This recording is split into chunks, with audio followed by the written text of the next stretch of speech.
Hey everybody, What's up? we are back. And we are no longer living at 209. Was it 208? 209, 209. but we're still living. We're still living.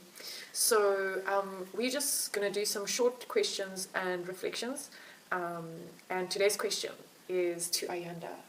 What was a story that was formative or your favorite or anything as a kid? So Estelle had dropped the question to me like probably a minute or two or three before we started recording, and I had to rack my brain a bit because initially all I could remember was Goosebumps, and that was quite scary. I think so scary that I don't really remember the details. Someone doesn't know what Goosebumps is. So it was this series of basically like horror novels. I think they were well written because you would like read one and you'd want to like go borrow the next one. And it was often like you wanted to read it in sequence. So it was very interesting. It was just like super scary. So if you can avoid reading Goosebumps, avoid it. But after Goosebumps, I kind of thought, and I was like, well, actually, a story that did impact me. It wasn't necessarily a storybook. I grew into my reading, so I read now quite a bit more than I did then.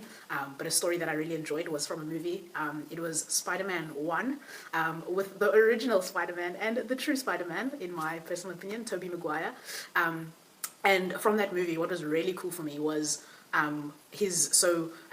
won't really go into describing the entire storyline of Spider-Man in case you want to go watch it, but basically nerdy boy gets bitten by a spider, becomes Spider-Man. But in that process, somewhere along, he is living with his uncle, and his uncle always had this saying that he would say to him, and I remember it was one of the few, hero movies where there was this line that gripped me, and so his uncle would always say to him, even before he became Spider-Man, he was like, Peter, remember, with great power comes great responsibility. Yeah.